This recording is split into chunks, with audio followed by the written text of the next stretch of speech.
Hi, welcome to this week's video. It is a Q&A. I asked for you to put questions out there, and man, did you deliver.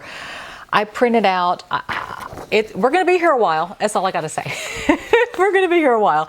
Your questions are so deep and meaningful and interesting, and I really tried to look for the questions that had the most likes and the most comments, meaning that there were a lot of you who were interested in that similar question.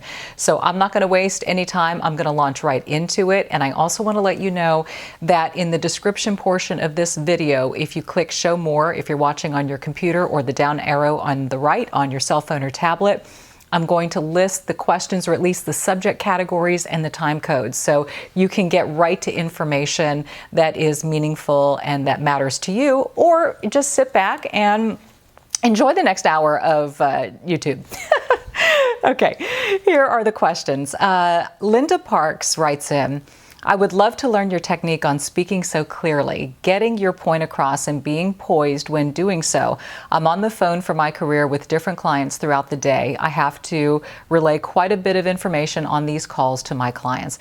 Well, I would definitely say that when it comes to any kind of speaking in general, preparation is key. Knowing what you're going to talk about, having an organized system in place, having your list of details, where you're going to start, what's the messaging? How are you going to conclude? I think having things laid out in front of you, as well as mentally preparing. So it takes a little bit of practice to kind of go through your notes. First of all, you've got to write down and plan, and then you have to sometimes practice conversing. You know, I have an unfair advantage in that I've been a broadcaster since 1990, so I've had all this time to practice speaking, practice getting information in my head, and processing it and then getting it out. So it takes time, it takes practice, but it's something that you can master. Clarity of thought is the most important. The articulation of thought, most important, so that you're clear and succinct and there aren't a lot of gapes, gaps, ums, ahs, pauses, and things like that. Really prepare, practice. I always say record yourself. Record yourself on camera giving a delivery and a presentation. I think it helps tremendously. Sometimes when I edit my videos, I catch myself saying a word too frequently. I say so a lot. So I find that I'm editing out a lot of so's. And it's amazing what you pick up when you actually watch yourself on camera. That's the biggest help I can offer. And tying into that question, Kristen Olson says, I'm wondering if you can give some tips on getting over the fear of public speaking, not necessarily to an audience, but an important meeting or social situation where you don't feel comfortable. So that really ties into Linda's question too. Same thing with public speaking, except now it's stage fright. You're having to do it in front of a large audience. And you know, there was that old saying where imagine everybody in their underwear. I don't know who came up with that. I have never practiced that. I think that is absolutely ridiculous. Here's what I find. If you're speaking publicly, especially in a large group, sometimes the lights are dim. For instance, a gala or big event, I can't even see the faces out there. If you're in a room where you actually do see the faces, I think again, preparation, practice, confidence, sometimes doing deep breathing techniques before you get into that environment. Calm your heart rate down, have confidence in yourself, practice a lot, record yourself so you see what you look like. I really think the most effective public speakers are the ones who actually make eye contact. Fear will keep you in your own head and will have you looking in just one place, but really having confidence in what you're saying will actually get you to speak it as if it's coming from the heart and the brain instead of something rehearsed, and then make eye contact with people in the crowd as you're presenting. That's one of the most effective strategies for good public speaking, is that eye contact, sometimes that little pause when you're transitioning in thought, and just being relaxed in your own skin. But practice, practice, practice. Question number 2 comes from Glenna Gerhardt. How about an update on your vitamin regimen and what you eat in a day? I can't say all that much has changed. And I can put links to those videos for you to see. My vitamin schedule, I think in that vitamin video, man, I had a lot of vitamins out there. And I think it's because I wanted to show the different types of supplements, how they help and what their benefits are. I would say on a day-to-day basis, you know, if I'm rushed and I'm really not thinking too much about it, the ones that I definitely get in are vitamin D, And I personally take anywhere between 5,000 and 10,000 IUs. I do a high potency zinc and high potency vitamin C. Those vitamin C caps come in 1,000 milligrams, and I take anywhere between 3,000 and 6,000 a day, especially if I feel a cold coming on or if I'm fighting an allergy. Now, I'm not a doctor and I'm not prescribing any of this. This is just what I take. But I also do blood work every 6 months to have my vitamin D levels checked along with hormones. And we're going to get into that subject a little later because there were a ton of questions about hormones. But vitamin D, most people generally are very, very low in it, and it's a great immune booster. So those three things are definites, and a good probiotic. I have one, it's belly bloat or something like that. Bloat, I don't know. It's a good probiotic, and I take it at nighttime, and I can list those in the description portion as well, so you can see what I'm taking. What I eat, pretty much a lot of plants, protein, lean protein, healthy fat. I snack on nuts throughout the day. I do use butter. I love coconut oil, and I really try to stay away from the whites, trying to keep it lean, especially after menopause. You know what? I'm going to save that answer for later on because there is a specific question about that. But I love produce. I love a lot of greenery in what I eat, and I just try to keep my portion sizes down. And that's something that, we women over 50 have to face, is that you just can't consume as much as you did when you were a younger gal. I also do intermittent fasting. I don't eat, it could be 16 to 18 hours in a spread. My dinner is at 7:30 at night, and I won't eat until noon at least the next day. So I do believe that fasting really helps me feel better, helps me to battle bloat, helps with mental clarity, and I just believe in the health benefits of it. Michelle Spence England says, how do you combat weight gain at our age? I'm 50 and truly believe it's hormones that have caused a 15-pound weight gain with no change in diet and exercise. I'm doing things that worked before, but it's just not working anymore. We understand that you can't give medical advice, but any guidance would be helpful. Love you. Love you right back, Michelle. Yeah, it is hard. It's very, very hard. The first thing I would recommend, if it's hormone-based, which it generally is, and it sometimes can happen starting at age 40, by the way, perimenopause can surprise you, please go find a medical practitioner that deals with midlife wellness. I can't emphasize enough how important that is. Two great resources for you on YouTube are two friends of mine. Dr. Barbie Taylor, Menopause Taylor, has a channel. Also, Dr. Susan Hardwick Smith, who's Houston-based, and she is my midlife practitioner who I see for all my hormones. She and I did an hour Q&A. I did an hour-long video with Barbie back when she was starting her channel. Great online resources for you. Both of them will encourage you to find a practitioner who will listen to you, take your blood work, and really help you manage your menopause so that you feel good. You've got to be functional. It's functional medicine. So that to me is the absolute starting point. Yeah, the weight will creep on if your thyroid's out of check, if your estrogen is low, everything is out of whack. You start gaining weight and you're thinking, what the heck is going on? I'm doing the same thing. So getting hormones in balance is the most important thing, not only for weight, but also for mental clarity, for rest, and how you feel in your own skin. And then, like I mentioned before, you just can't eat as much food as you used to. You just can't. So portion it out. Be mindful of portion control. Enjoy healthy produce. Shop the perimeter of the grocery store. Lots of plants, lots of protein. I stay away from dairy. I stay away from sugar. I stay away from flour. I find those things put weight on me real quick. Not to say I don't enjoy a pizza every once in a while or some bread and butter at the dinner table if we're dining out, but those are the exceptions and not the rule. Exercise also incredibly important. Get out, move. I had to change the way I moved. I was a gym rat for many years, pushing weights in the gym. It no longer worked for me. I was getting chronic pain in areas and I felt very uncomfortable. I transitioned to hot yoga. That's been a game changer in my life. It's kept the weight down. It has kept me limber. It has kept me muscular because it's amazing how much muscle and strength it takes to hold these yoga poses. And I do vinyasa flow, which means you're moving very quickly, and the room is 88 to 90 degrees, so I am a pool of sweat at the end. It's really multi-pronged, but you get those things in line, and I'm telling you, you can feel great in your midlife and beyond. Sharon Young says, love to hear your thoughts on aging in the workplace. As one of the older employees, I find it hard sometimes to communicate with the younger workers, and they do not respect the knowledge and experience that we have. I'd like to build a better relationship with the younger workers so that we can collaborate and share our knowledge and strengths. That is such a great question, but also insight. And yeah, there is a big difference. You know, the younger generation has been raised more with communicating this way. And I find sometimes that interpersonal communication can be a little bit of a struggle and a little challenge. So it means sometimes we have to make more of the effort and sit down and encourage them and try to get them outside of that comfort zone of communicating strictly through a device and feeling uncomfortable in interpersonal communications. Take the time, if it matters to you, and connecting with the younger people in your workspace matters, which I think is great, and I think we should. And you know what? You can be a mentor and a role model for them and help them in ways that they might not quite see yet. But in communications with you and you taking the time to share the knowledge that you have and valuing that sharing and wanting to get input as well from the younger generation, because they may have ideas or a perspective that we don't, because they can be advanced in areas where we just haven't spent as much time.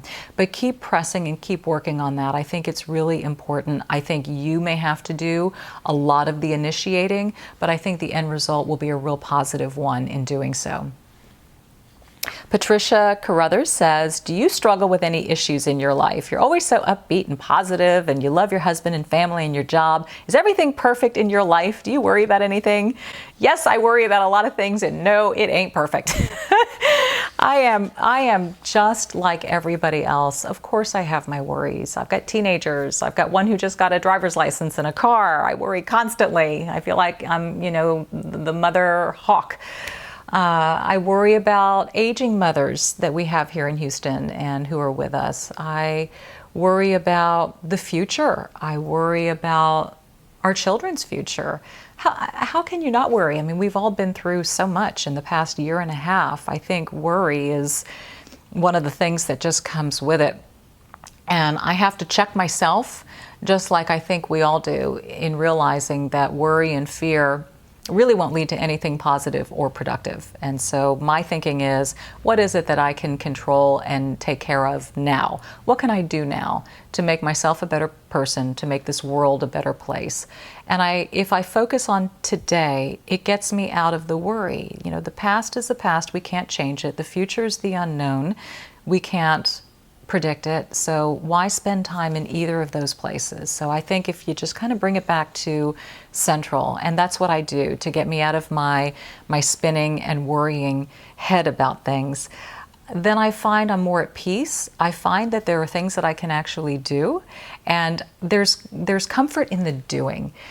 I think sometimes when you get lost in your own head, everything gets so big and blown out of proportion that it's almost paralyzing.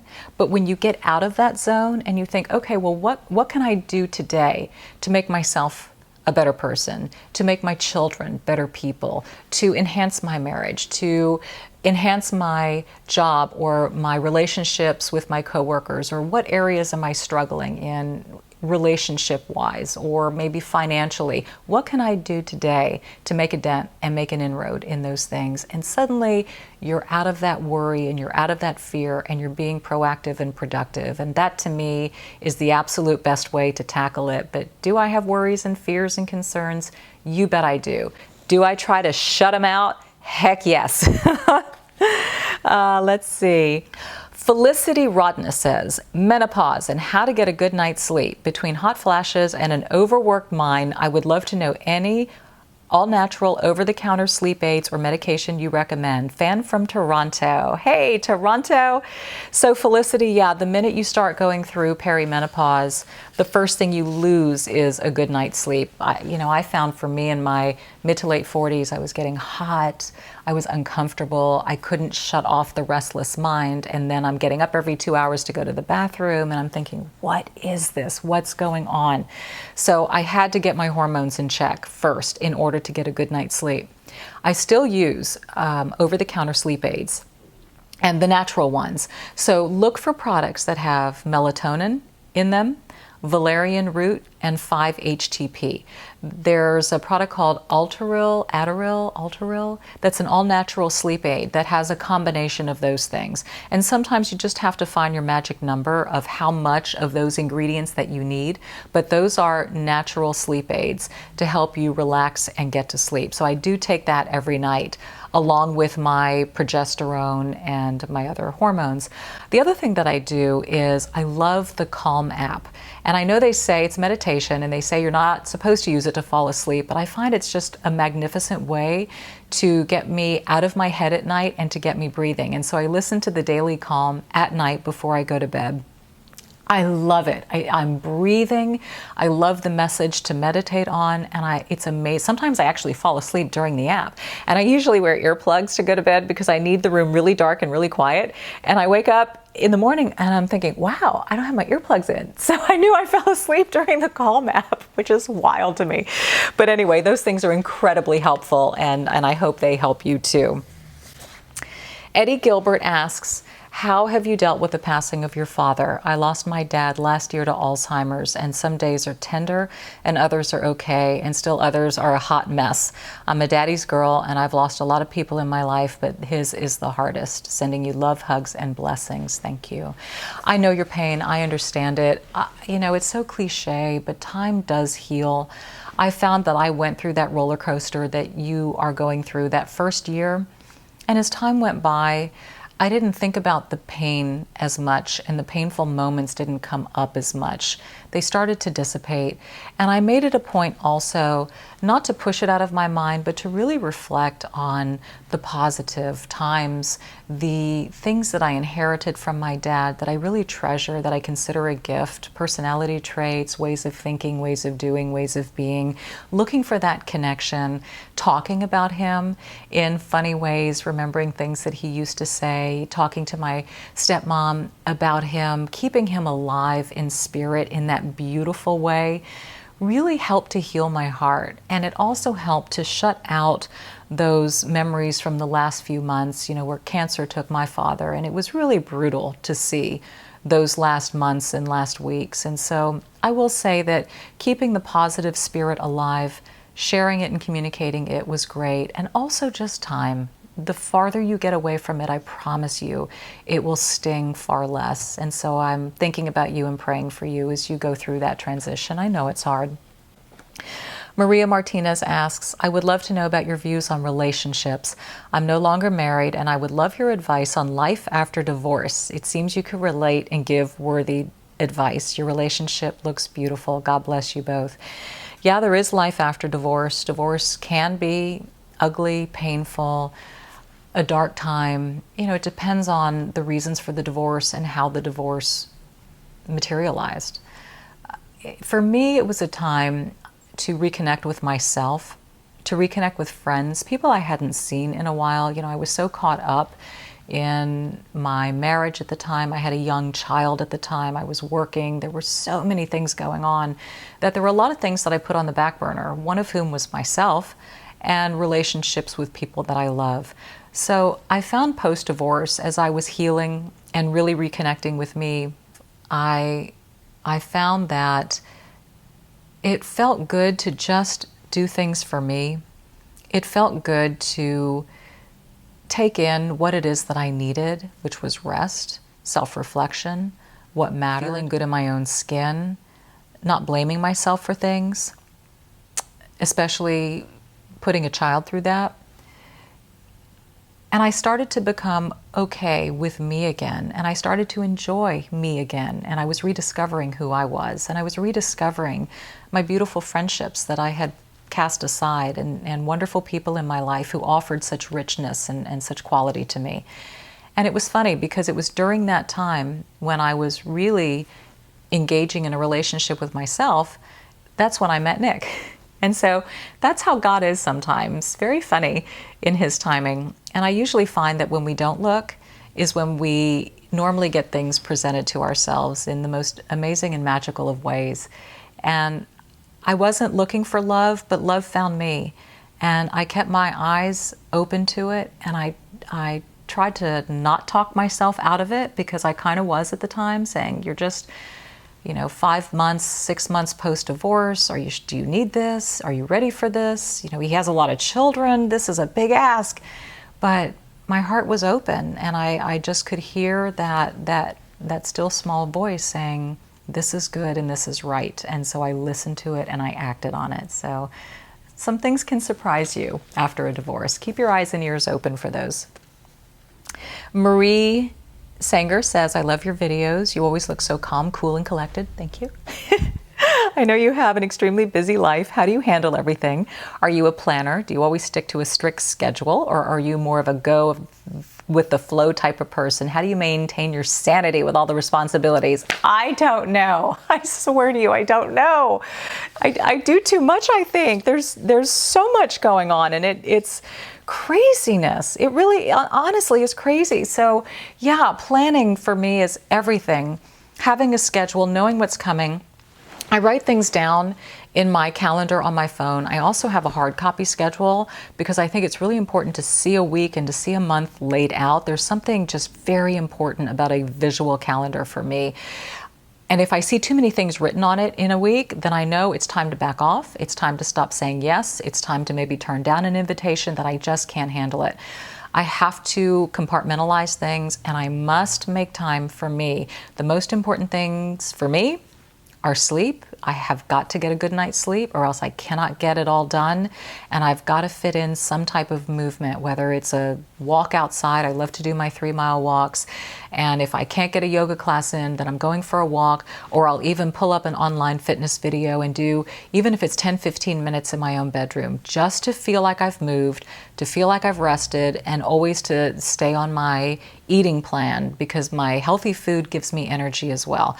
But I'm a big planner, and I really try not to think about all the things that I have going on in my life because it might scare me. So that's the answer to that question. Bessie Green, do you cook or does somebody help you? Also, do you do the house cleaning or do you have help as well?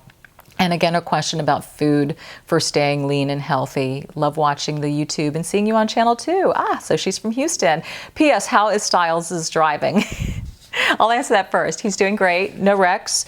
The tires are not balded yet from taking corners, and the wheels and rims have not been dinged. So that's a good barometer. He's loving his car and he's loving his independence, and he's a really good driver. So thank you. I have such peace from that. So thank you for asking that. Do we have help?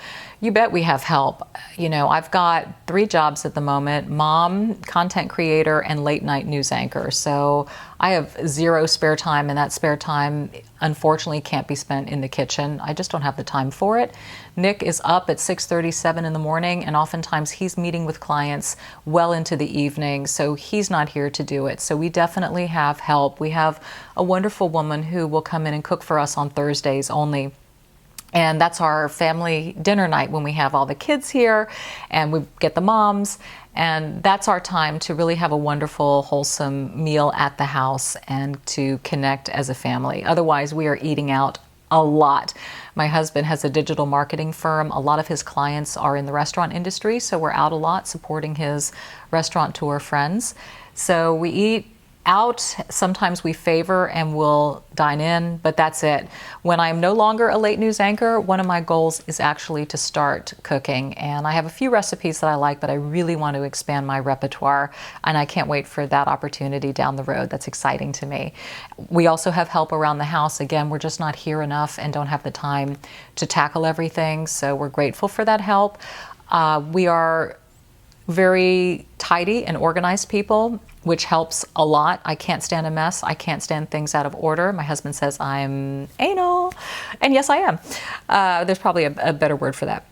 But I am. I'm a neat freak, and I can't help myself. So I like things in place, and I'm always working on organization. I'm working on tidying. I'm working on bringing things in if things start to expand and or start busting out of their spaces, their cabinets, the closet, all of that. So that's my work, is just keeping everything under control, making sure it's neat, tidy, and in its place. Kathleen Kinderman asks questions regarding vitamins, overwhelming choices, lack of estrogen, going through menopause, vitamins to help with belly fat and feeling fatigued. I would say really that's more of a hormone supplement issue than anything else. So let me encourage you to find a practitioner, since I touched upon that earlier in this video. Hormonal balance is everything.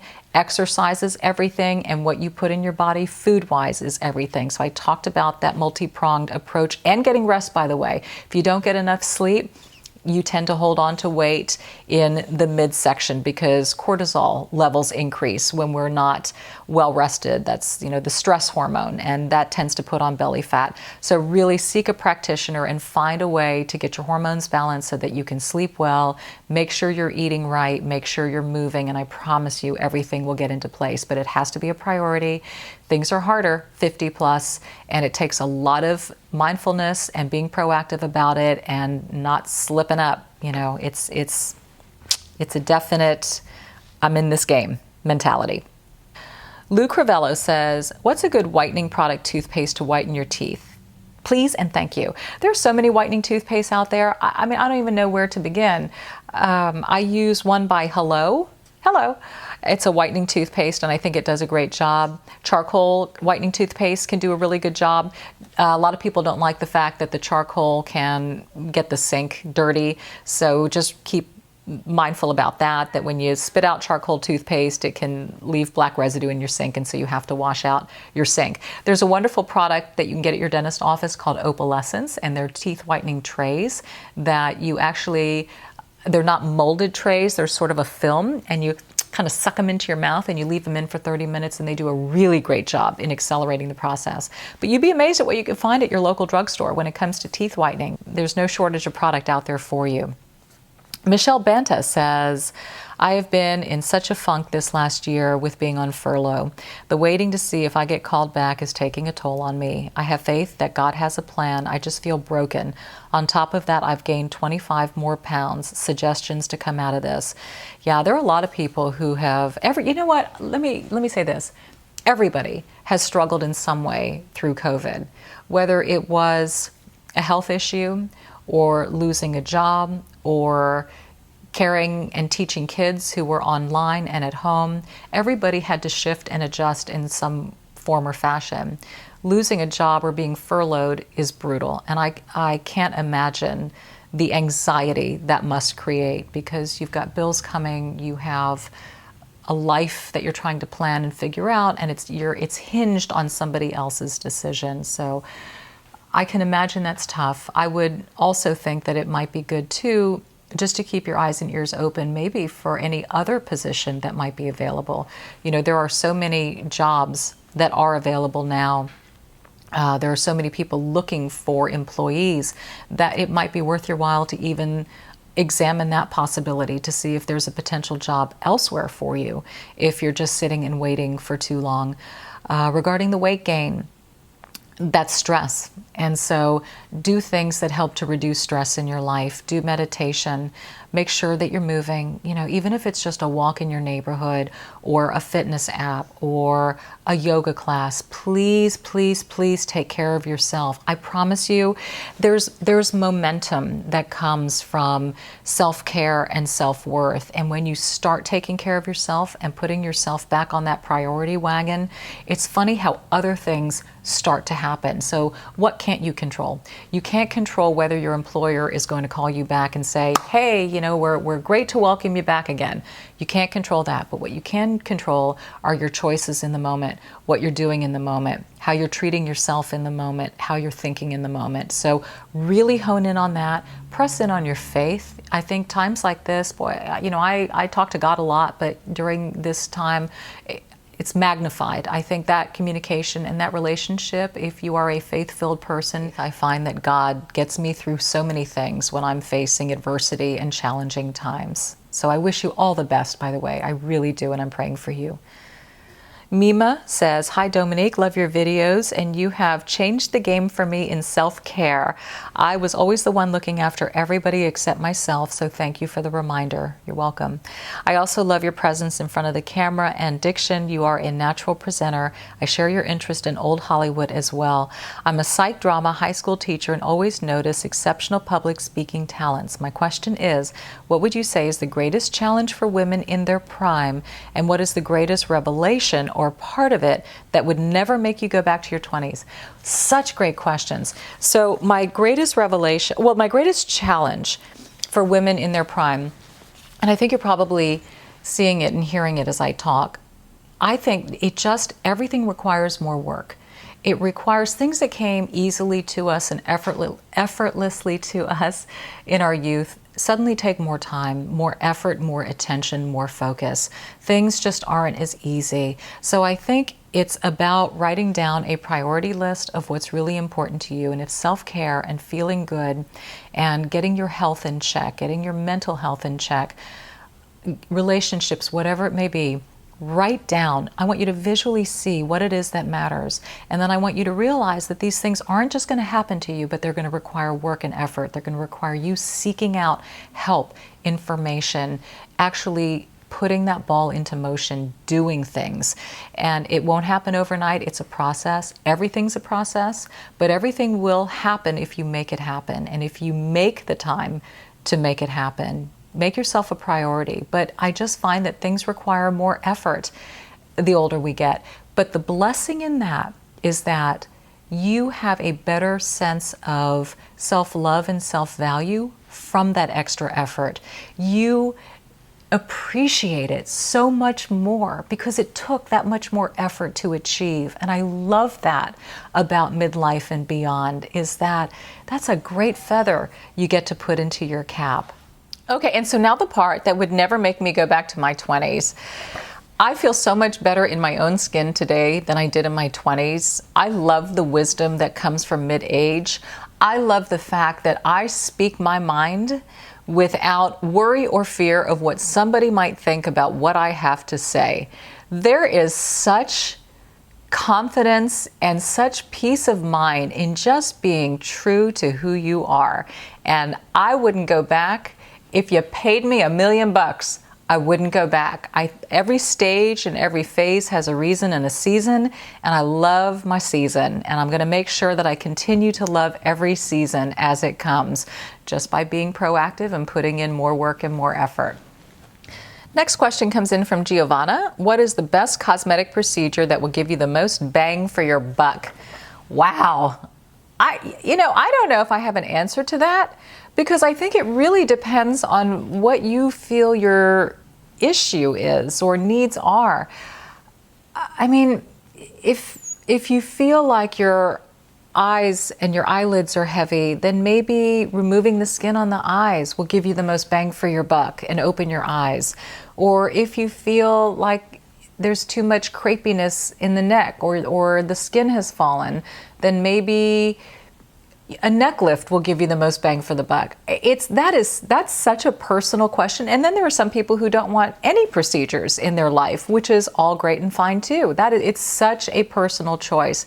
The one thing that I wish we as women would not do is judge other women for what they choose to do or don't do. I think, these medical decisions are personal, and I just wish that we just wouldn't cast so much judgment on each other and be more accepting of what people choose to do or not do to themselves, because it is such a personal decision.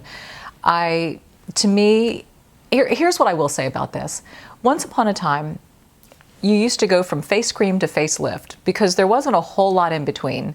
But there's been so much advancement in the medical field when it comes to in between, in terms of Botox or fillers or laser treatments, that you can really do a lot of things to not have to go under the knife, which I think is kind of amazing. So personal choice, it really depends on what it is that you want to tackle. And I hope that whatever you do or don't do, that you will be respected for it and won't be judged for it. Trends that you wish would go away this year. Least favorite saying. Well, I've said before, the overuse of the words like and like, So it's not really a saying.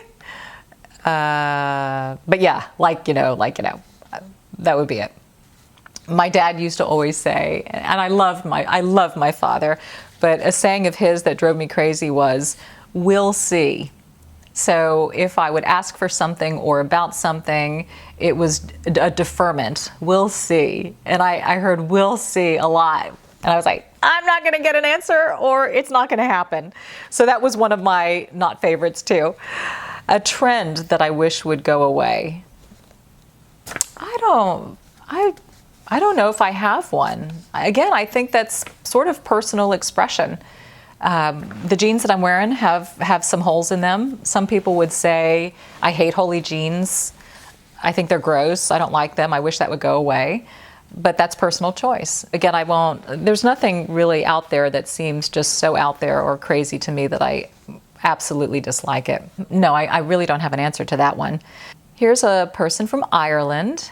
My dear Dominique, I'd love to know if you have any advice and tips for addressing the challenge of a flabby under chin area.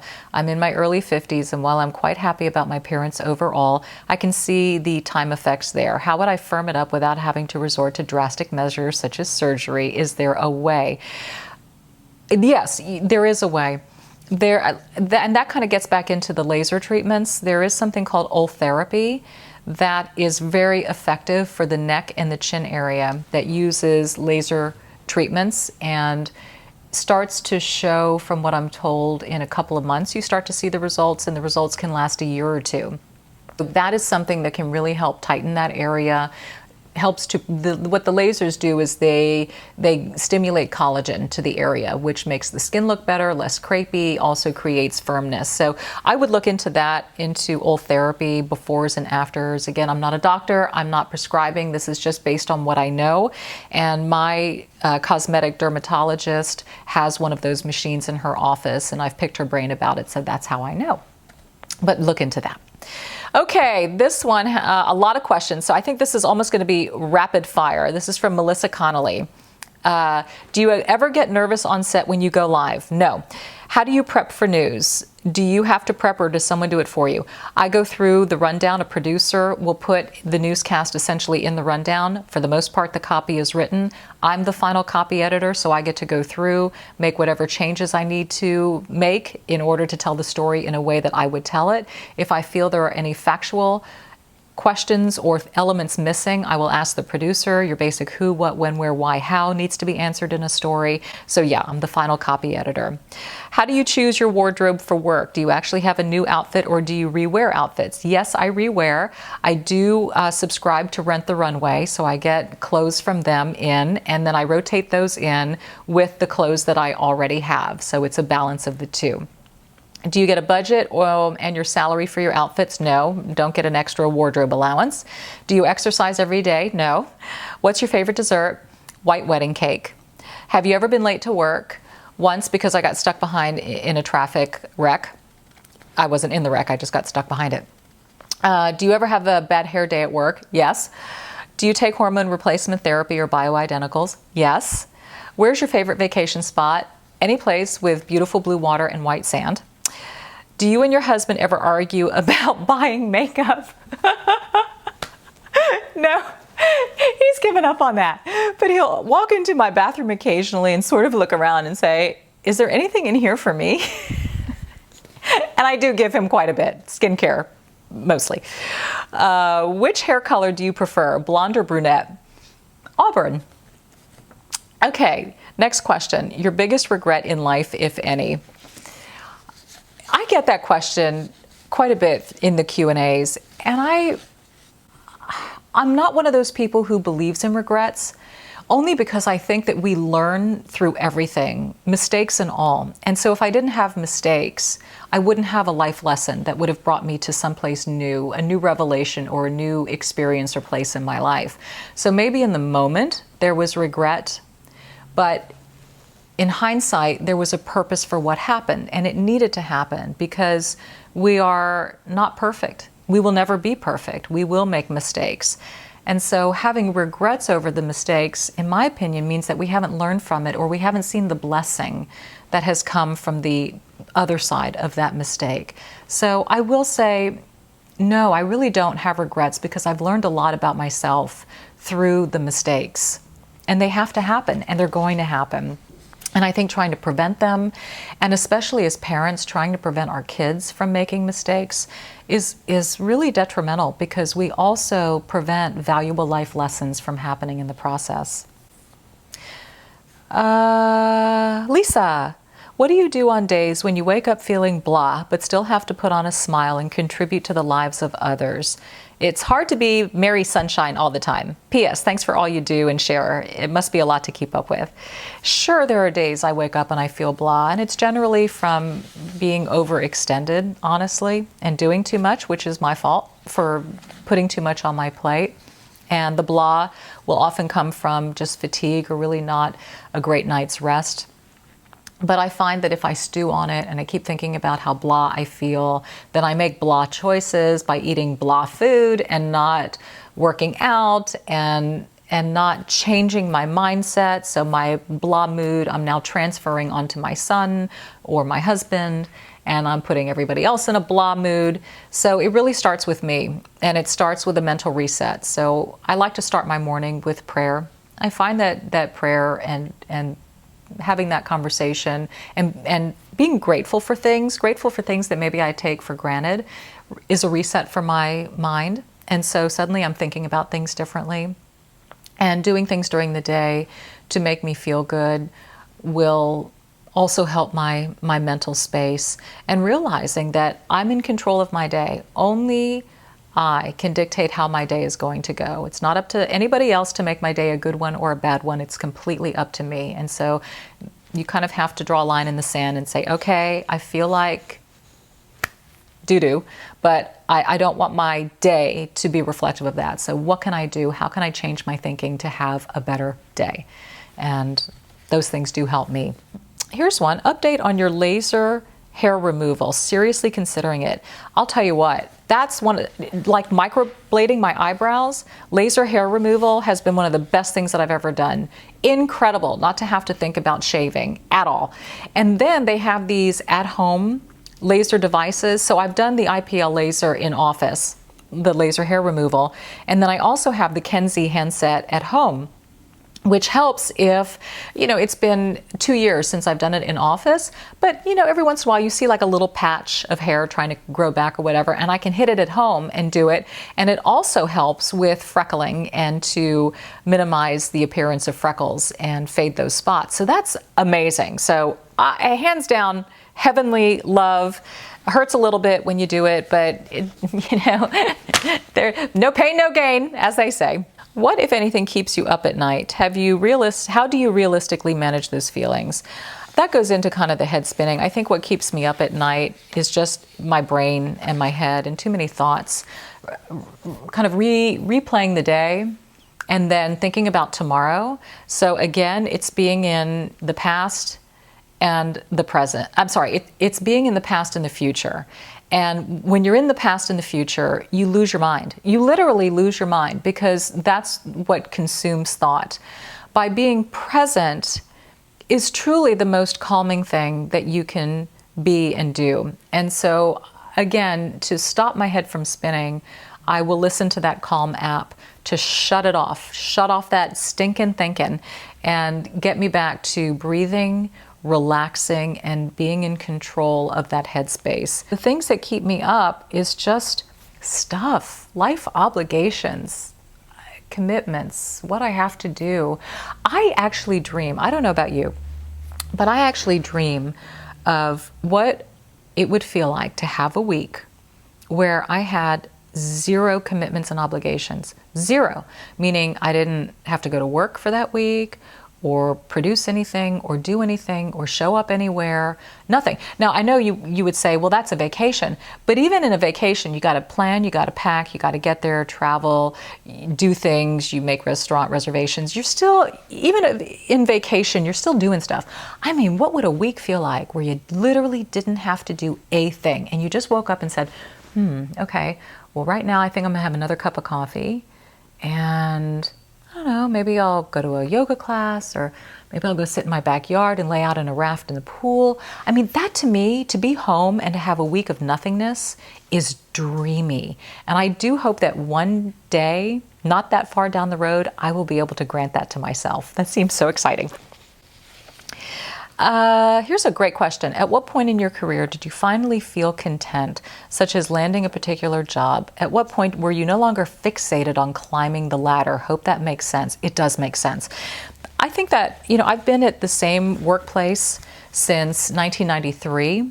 I've been an anchor since 94. And in my current position at the 6 and 10 time slot for, I don't know, I can't even count, over 15, 18 years. I would say that once I was in my 40s and really settled into that time slot and that position, I felt at peace. I felt that the climb was over in terms of position.